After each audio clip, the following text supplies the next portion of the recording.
जी प्रणाम जी, सभी सुंदर साथ जी को प्रणाम। बोलिए श्री प्राणनाथ प्यारे की जय। बोलिए श्री सद्गुरु महाराज की जय। सुंदर साथ जी, आज भी टॉपिक तो कल वाला ही है कि कलमा, नमाज, रोजा, हज, ज़कात और ज़ियारत, इन सब का क्या मतलब है और आज हम अपने ऊपर इन सबको कैसे घटाएंगे और अपने बारे में हम विचार करेंगे कि इनमें से कितनों को, कितने नियमों पर, कितनी सीढ़ियों पर हम चढ़े हुए हैं, कितनों का पालन कर पाते हैं और कितनों का नहीं कर पाते हैं। तो गोविंद भाई जी, आपको बुलाना चाहूंगी। गोविंद भाई जी, आप आए इस बारे में बताने के लिए। प्रणाम सुंदर साथ जी। अरविंद भाई जी, सुंदर साथ जी को गोविंद भाई जी जो सहारनपुर से हैं, गब्बर भाई जी जिनका नाम है, आपसे कल बुलवा लिया था, तो आज मैं दूसरे गोविंद भाई जी को पहले बुला रही हूँ। फिर भी आपके दिल में कुछ होगा तो आप जरूर बताइएगा। गोविंद भाई जी, आप बताएं। प्रणाम जी सुंदर साथ जी। प्रणाम जी। अभी सभी सुंदर साथ के चरणों में प्रणाम। सबने कल बहुत डिटेल में वर्णन करके ये जो शब्द हमारी चर्चा के विषय के है उसका मार्फती ज्ञान भी सबने डिस्कस किया है। बहुत अच्छी तरह से, अच्छे ढंग से सबको सबने इसके बारे में बताया है। मैं आज इसके बारे में थोड़ा सा कुछ कहूंगा कि अभी ये शब्द आए हैं तो हमारी वाणी में आए हैं, वो हमारे लिए है। पूरे ब्रह्मांड के जितने भी शास्त्र आए हैं वो ब्रह्म सृष्टियों के लिए ही आए हैं।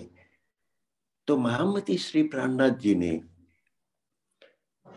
सभी शास्त्रों का मिलान करके हमें स्वरूप साहिब में दे दिए हैं।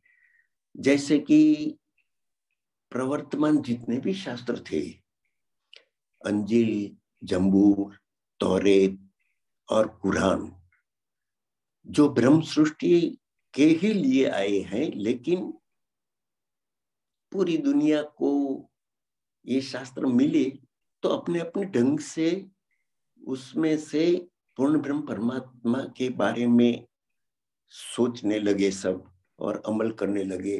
कोई कर्म कांड में फंसे रहे शास्त्रों से। तो इसका गूढ़ रहस्य जो था वो महामती जी ने हमें राश, प्रकाश, कलश और सनंद, ये 4 किताबें हमें दी और ये सब शास्त्र रद्द कर दिए हैं। अभी इसमें जो बताया था कुरान में कि सुंदर साथ को पहले मोहम्मद पैगंबर साहिब इधर आए कुरान लेके, उनके द्वारा अवतरित हुआ कुरान। तो लोग सब ऐसे ही असमंजस में थे, कुछ ज्ञान भी नहीं था और जंगली जैसे वर्ताव कर रहे थे। तो उन लोगों को एक पार ब्रह्म परमात्मा की ही सेवा पूजा कैसे की जाए, इसलिए ये सब कलमा, हज, जकात, जारत, ये सब दिया।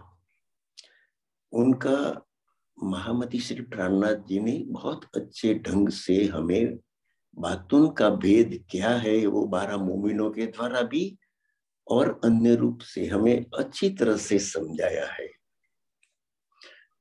अभी ये शास्त्र जो है हम नहीं जानते थे। हिंदू जो धारा थी, हिमेटिक और सोमेटिक 2 धाराएं थी। हिंदू धारा थी एक और कतेब पक्ष की धाराएं थी।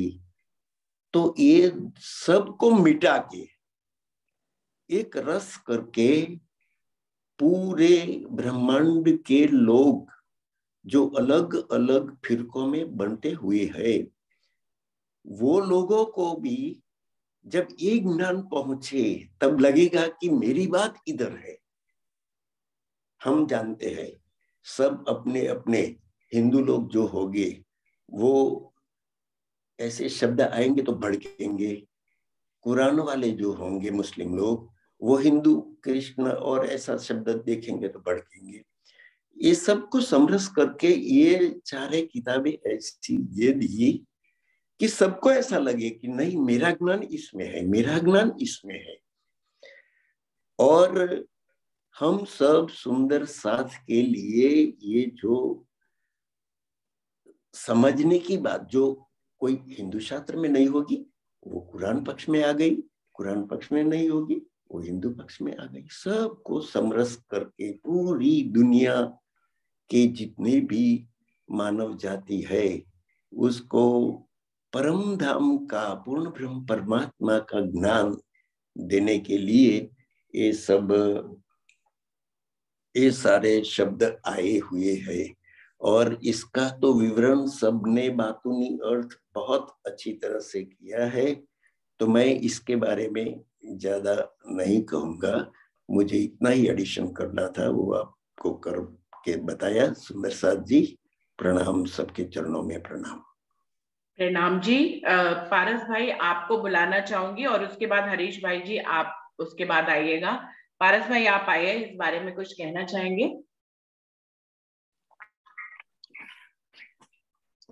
प्रणाम जी दीदी, सभी सुंदर साथ के चरणों में प्रणाम। प्रणाम जी। तो कलमा क्या है, नमाज क्या है, जकात रोजा क्या है, ये सब का शाब्दिक अर्थ और व्यवहारिक अर्थ हम सबको पता है। लेकिन मैं छोटी सी बात ये कहना चाहता हूँ कि जितने भी अभी जो गोविंद भाई जी ने भी बताया कि जितने भी शास्त्र आए कहीं ना कहीं किसी न किसी बात की साक्षी या गवाही लेकर ही आए, लेकिन जो ये सब आता है ये शरीयत में आता है। तो मुझे लगता है कि हमें ये सब करना नहीं, हमसे ये खुद ब खुद हो जाता है। और इस बात की प्रमाण वितक में भी मिलता है। जब लास्टी और सारा 12 मोमिन को पूछा गया था कि आप नमाज नहीं करते, हमने आपको रोजा रखते हुए नहीं देखा, इस तरह का सवाल करते थे, तो वो कहते थे कि हमारे हर वक्त ही नमाज है, हम हर वक्त ही परवरदिगार के याद में खोए रहते हैं। तो मेरा कहने का भाव ये है कि ये सब शरीयत वालों के लिए है जो जिसको इल्म मतलब मजहब का कुछ पता नहीं था, एक अल्लाह ताला एक परमात्मा के बारे में कोई पता नहीं था, तो उन सबको बांधने के लिए एक नियम बनाया गया है। लेकिन हम ब्रह्मा आत्मा से, ये ब्रह्म सृष्टि से, रूहों से ये खुद ब खुद हो जाता है। हम हर पल उन्हीं के दीदार में होते हैं और हमारा रहन ही इस तरह सा होता है। तो ये मेरा भाव है। प्रणाम जी। प्रणाम जी। हरीश भाई जी आप आइए। प्रणाम की दीदी, मैं 2 मिनट में आ रहा हूँ, मैं अभी भी ज्वाइन किया है, आ रहा हूँ। जी जी। रंजना आप आइए तब तक। रंजना गंगानगर जी से, रंजना आप आओ। आपने कल नहीं बोला था, आज आप बताइए इस बारे में। प्रणाम जी दीदी, मैं अभी नहीं बोल सकती। क्यों? प्रणाम। कलमा नहीं पढ़ती हो? नहीं, कलमा हम सब लोग पढ़ते हैं सुंदर साथ जी। रंजना दीदी दिल्ली से भी आई हुई हैं, आप बताएंगे इस बारे में कुछ?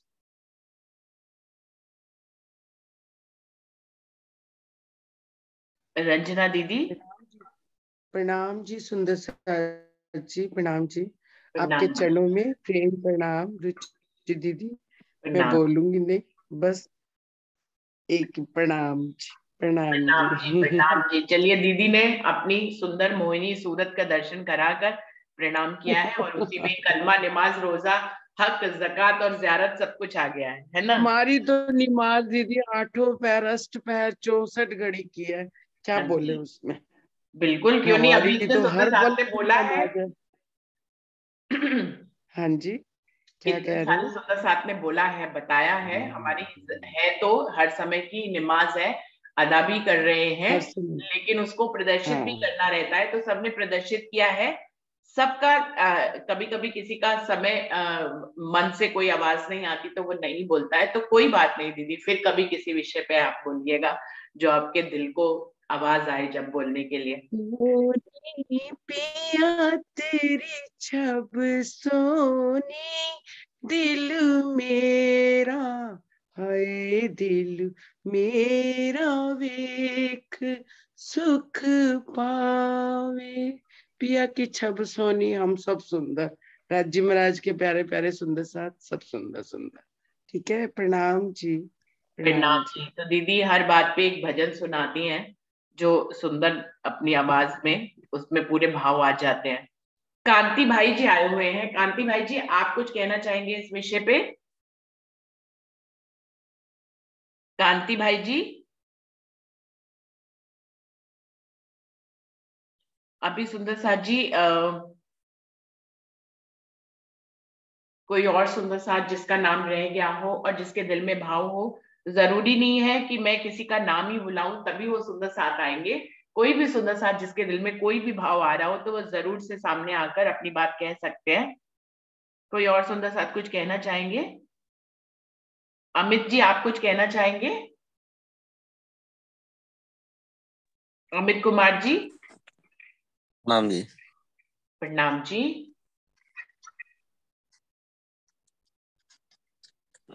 सुंदर साथ जी, मैं एक चौपाई के माध्यम से बताना चाहूंगा इस बात को जी। कहते हैं, सोई कहूँ हकीकत मार्फत जो राखी थी कुछ रसूल, वास्ते अर्श रूहन के जिन जावे आखिर भूल। तो सुंदर साथ जी, मेरे ख्याल से ये जो पांच तरह बताए गए हैं शब्द, जरिया, जकात, नमाज, कलमा, तो ये वक्त तब का था जब मोहम्मद साहब आए थे, तब उनकी बात कही थी। अब तो अगर परम धाम की ब्रह्म सृष्टि अपने आप को कहते हैं और हमारी जो वाणी आई है, हमारे राज्य महाराज कह रहे जो सो तो अब जाहिर हुआ है, तो जो अब की बात है उसमें मेरे को लगता है नहीं सुंदर साथ इन बातों की कोई जगह है, क्योंकि कहते हैं कि जो पार वतन सुहागिनी ताकि ने कहूँ पहचान, जो कदी भूली वतन तो भी नजर कहाँ निदान। तो जब भूल जाने पर भी नजर कहाँ है, वहीं पे ही है। तो मुझे लग रहा है जो हमें वाणी मिल गई उसके बाद तो इन बातों की जगह ही नहीं बचती, क्योंकि कहा जाता है कि हमारी जो भक्ति है वो राज्य महाराज से प्रेम अनन्य लक्षण भक्ति, और जहां पर प्रेम होता है वहां इन सब बातों की कोई जगह रह ही नहीं जाती फिर।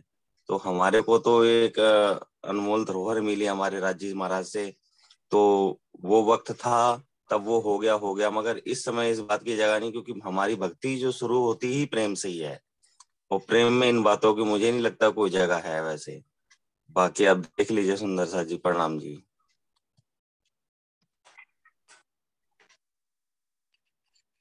तो अमित जी का कहना है कि इसकी कोई जगह नहीं है, लेकिन मुझे लगता है कि इनका बातूनी अर्थ सुंदर साथ ने बताया है और अपने ऊपर घटा कर भी बताया है कि कैसे ये घटते हैं, आज भी ये कैसे घटते हैं। हरीश भाई जी, आप तैयार हो गए? आप आएंगे? हरीश भाई जी।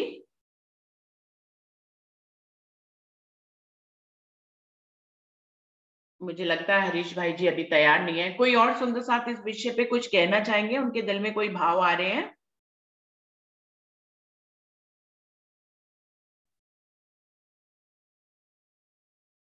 चलिए सुंदर साथ जी, आगे बढ़ते हैं। तो मैं अपने इसमें विचार देना चाहती हूँ उसके लिए, जैसे कि कल अरविंद भाई जी ने इन सभी शब्दों का शाब्दिक अर्थ बताया था। एक बार फिर से आज की वीडियो में इसको दोहराना चाहूंगी कि कलमा, कलमा मतलब मंत्र को पढ़ना।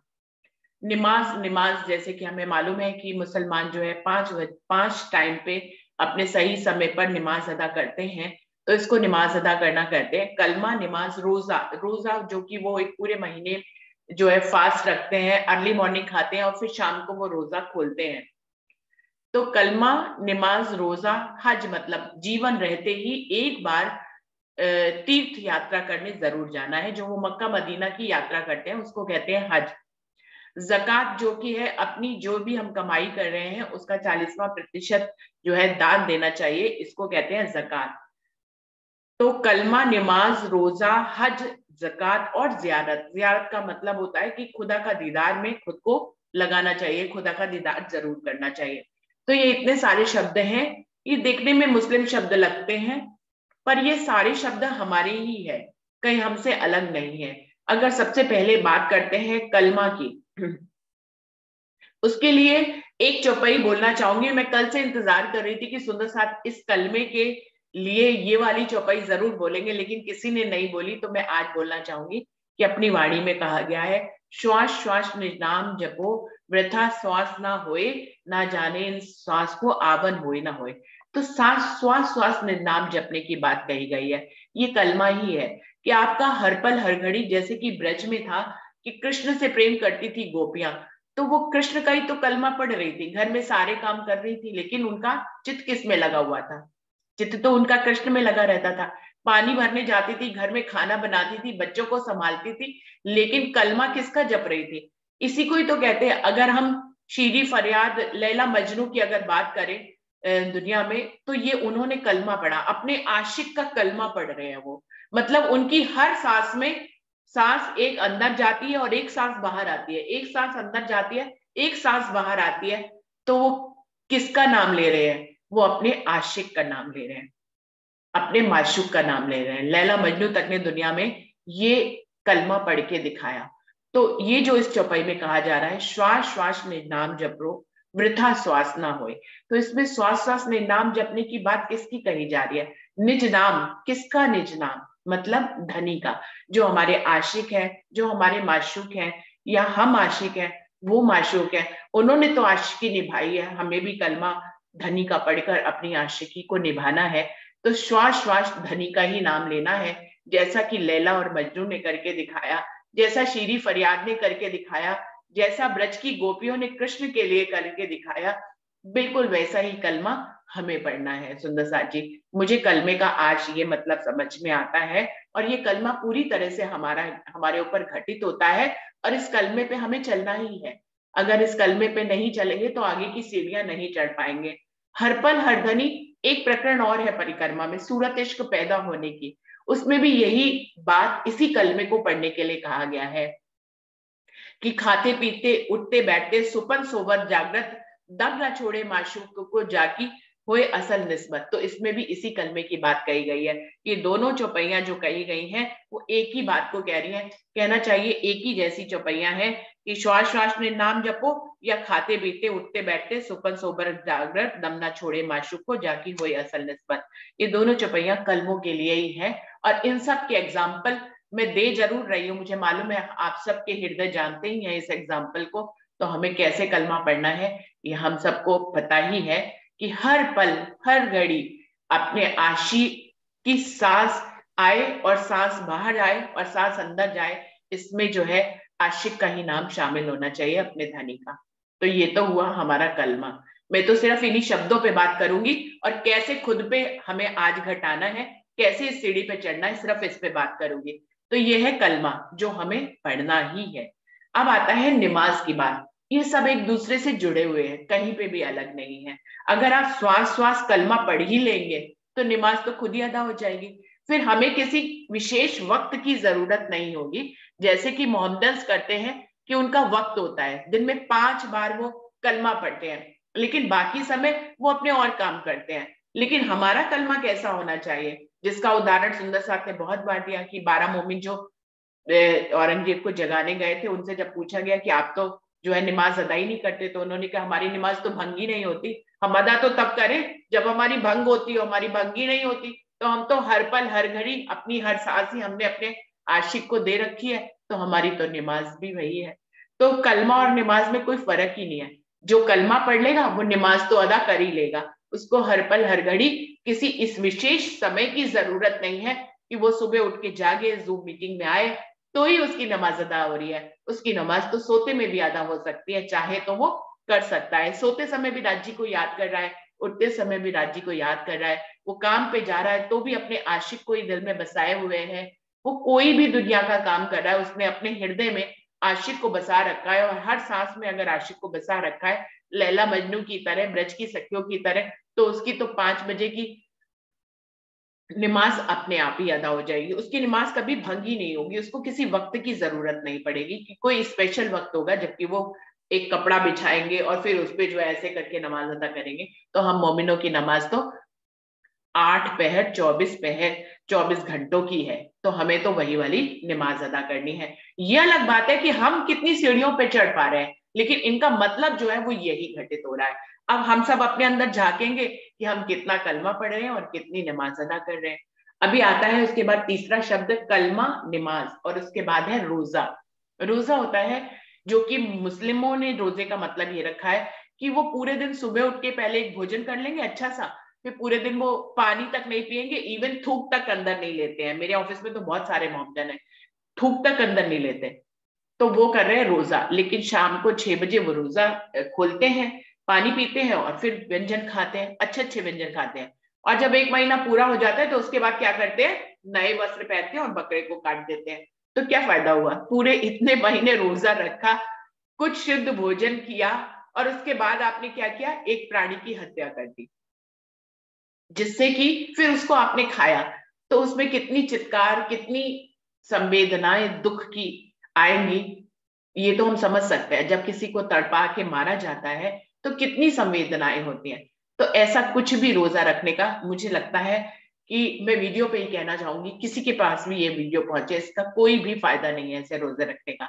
हमें परमधाम के जो मोमिन है उनका रोजा क्या है, उनका तो एक ही रोजा है। रोजे का मतलब होता है फास्ट रखना, यानी कि भूखे रहना। तो हमें किससे भूखे रहना है, हमें माया का पल्ला छोड़ के और धनी का दीदार करना है। हमने जो भोजन करना है वो धनी के दीदार का भोजन करना है, जो पहले से ही कनेक्टेड है। श्वास श्वास कलमा पढ़ना है, धनी आशिक की सूरत को अपने दिल में बसाना है, हर सांस के साथ आशिक आपके दिल में रहे।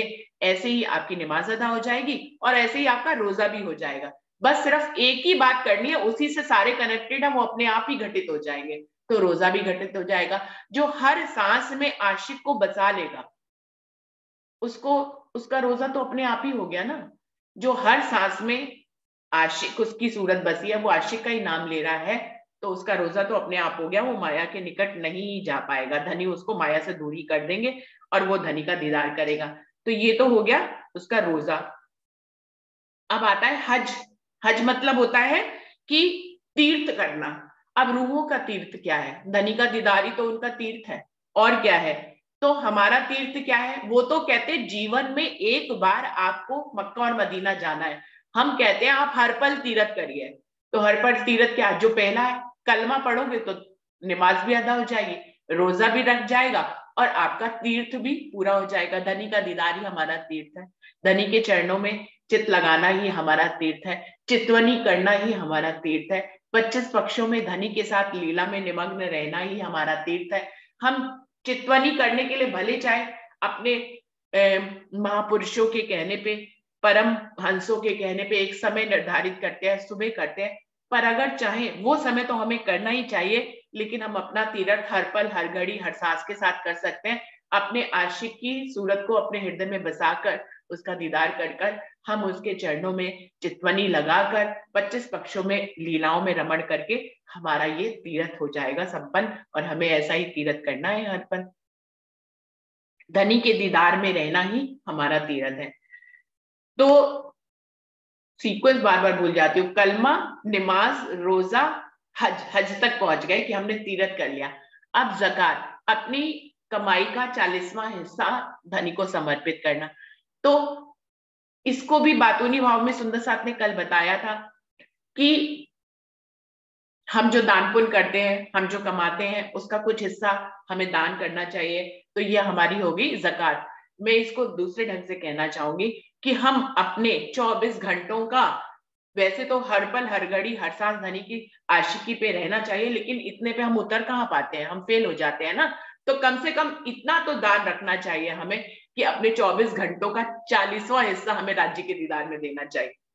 तो अपने जो इस जीवन में, इस काल में, इस जो धरती पे हम जिस समय अवधि में जी रहे हैं, जिसमें 24 घंटे होते हैं, उसका 40% हमें राज्य को समय देना चाहिए, जो कि हम इस माया के दुनिया में जॉब करते हुए नहीं दे पाते हैं। मैं तो खुद इसमें फेल हूँ, लेकिन मैं ये जो बात आ रही है उसके लिए जरूर कह रही हूँ। ये सब देखेंगे कि कौन किस सीढ़ी पे खड़ा हुआ है। मैं भले चाहे सीढ़ी तक ना चढ़ी हूँ, लेकिन ये संदेश मेरे दिल में आ रहा है कि हम अपने 24 घंटों में इसका अगर प्रतिशत निकालें तो आधे से थोड़ा सा कम 40% हमें राज्य को देना चाहिए। अब अगर आधा निकालेंगे सुंदर साथ तो 12 घंटे होता है। अब 12 घंटे तो हम नहीं देते, हमें पता ही है ना, हम नहीं दे पाते।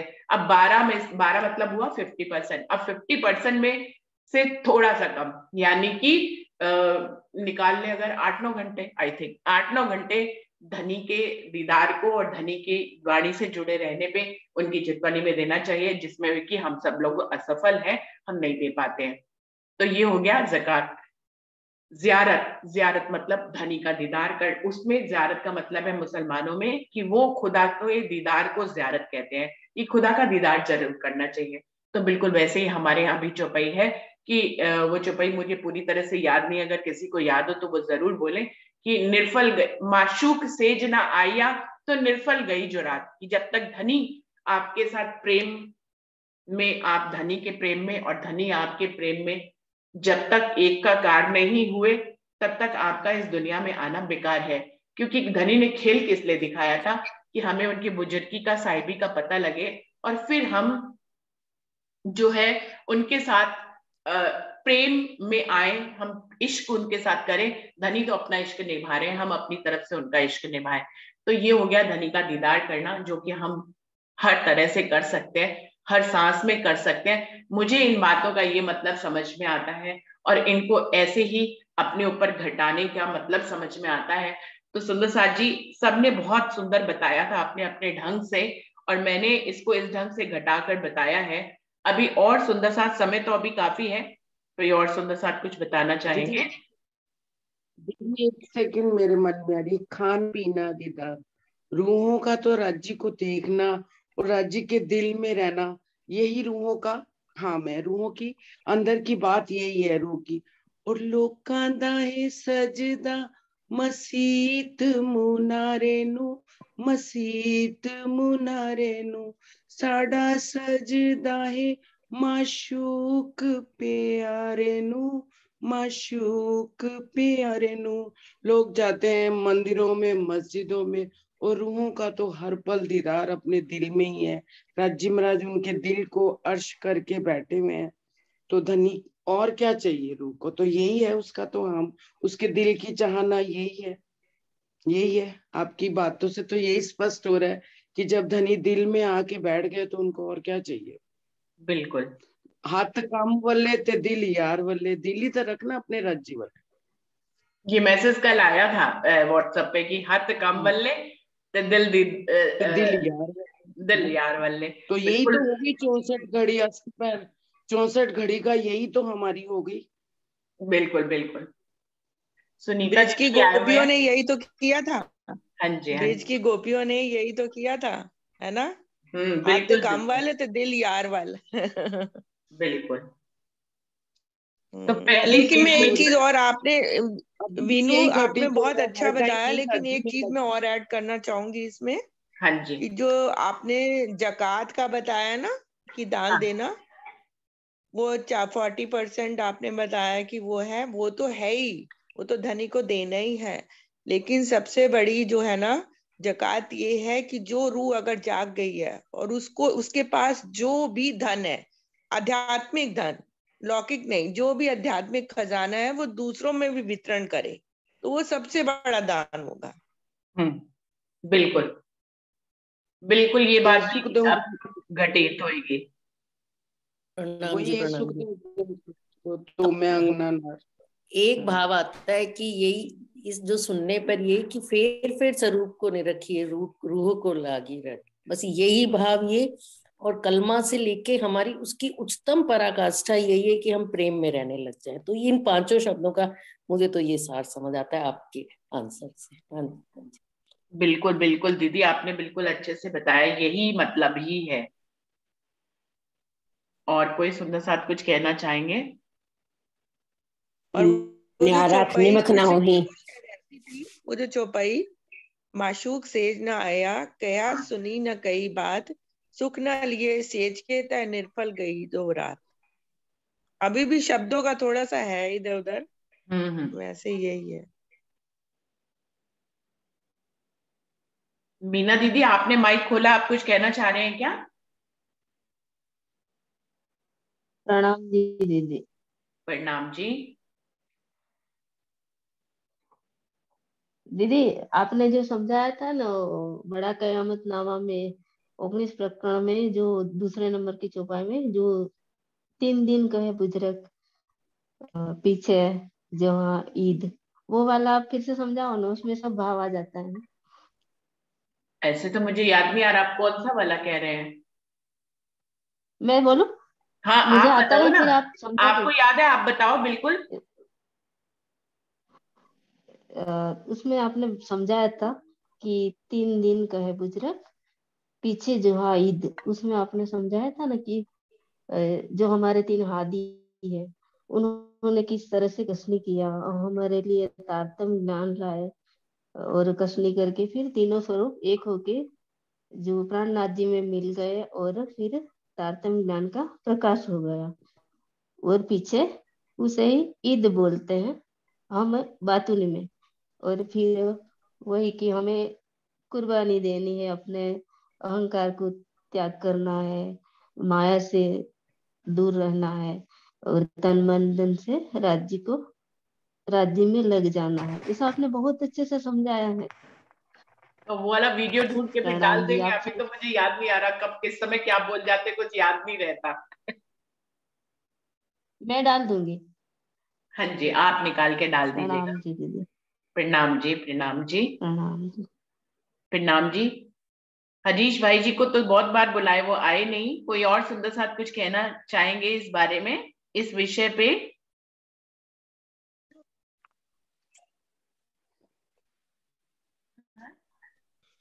नरेश भाई जी आप कुछ कहना चाहेंगे?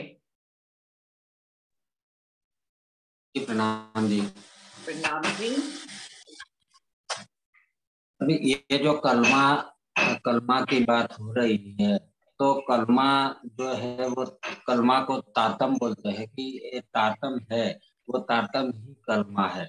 लेकिन एक जो कलमा है वो कलमा का भी कई प्रकार दीदी मैंने सुना है और पढ़ा भी है कि उसका भी 6 प्रकार का कलमा होता है। तो इसमें पहला जो कलमा है उसका नाम है तयब्ब, और दूसरा जो कलमा है उसका नाम है शहादत, तीसरा का नाम है तमजीद और तौहीद, और पांचवा है इस्तिगफार, और छठा है रफे कुफर। तो मेरा कहने का मतलब है कि शहादत का जो दूसरा कलमा है, दूसरा प्रकार का जो कलमा है शहादत, तो वो शहादत का मतलब होता है कुर्बानी।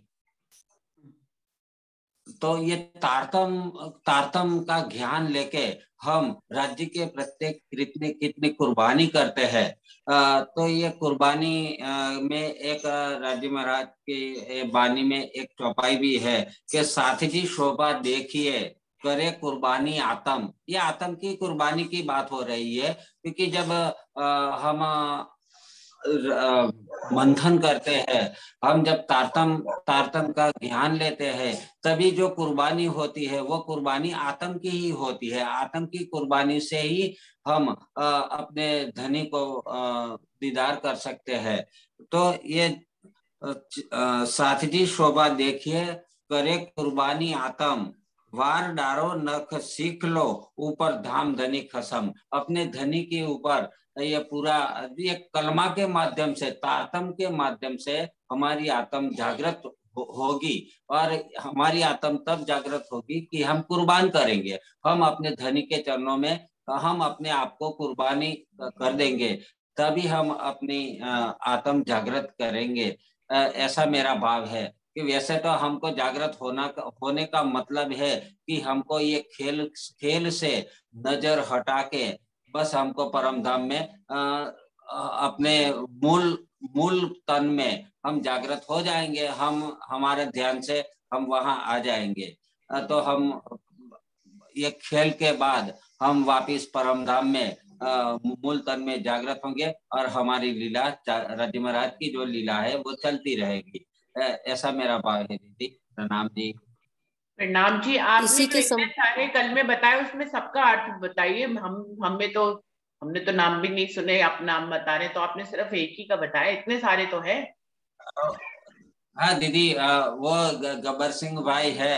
ये जो कलमा है ना, वो कलमा का अगर हम विश्लेषण करने जाएंगे ना 6 का 6, तो कम से कम आधा घंटा के ऊपर वो चला जाएगा। और उसका विश्लेषण तो मैंने ये सिर्फ 6 प्रकार के जो कलमा का नाम है वो कल रात को जब चर्चा हुई थी, कि रात की मीटिंग हुई थी ना, तब ये मेरे लैपटॉप में है। अभी लैपटॉप का कुछ बैटरी लो हो रही है ना, तो इसलिए मैं अभी नहीं बता पा। और मुझे वैसे मौखिक तो अभी मुझे याद नहीं है, वो मुझे अंदर पढ़ के ही बताना पड़ेगा दीदी। अच्छा अच्छा, ठीक है, कोई बात नहीं। और वैसे हर कलमे का मतलब तो एक ही निकलेगा जो हम लोगों ने समझा है। हाँ बिल्कुल। ओवरऑल कलमा में ओवरऑल देखा जाए तो वो सबका कॉमन जो एक वर्ड्स आता है, कॉमन आता है कि सब कलमे में एक ही बात आती है। तो ये सब कलमे में जो एक बात आती है वो एक ही बात है कि ये जो अल्लाह ताला है, राजी महाराजे जो परमात्मा है, वो एक ही है, एक ही परमात्मा है। उसके अलावा इस संसार में कुछ भी नहीं है।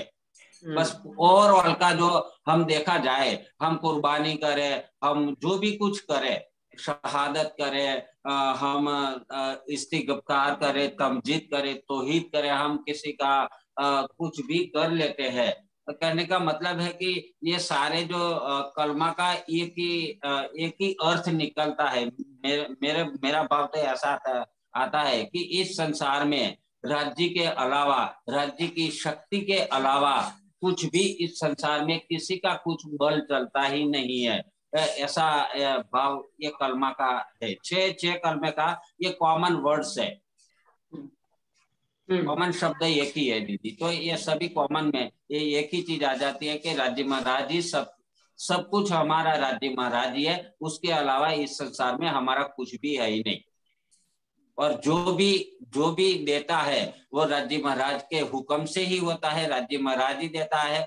और जो हम इसमें एक कलमा में तो आता है कि गुनाह की बात भी आती है कि हम चाहे जानकर गुनाह करें, चाहे बेजान गुनाह करें, चाहे हम कुछ भी हिसाब से कोई गुनाह करते हैं, तो वही गुनाह बख्शने वाला सिर्फ अल्लाह ताला ही है। उसकी ही ताकत है कि वो बख्श दे। बाकी इस संसार में हमारा जो गुनाह है वो बख्शने वाला इस संसार में कोई है नहीं। और वो बख्श के ही हमको राज्य महाराज ही हमको परमधाम दिखाते हैं। तो ओवरऑल देखा जाए तो हमारा यही भाव होता है कि बस हम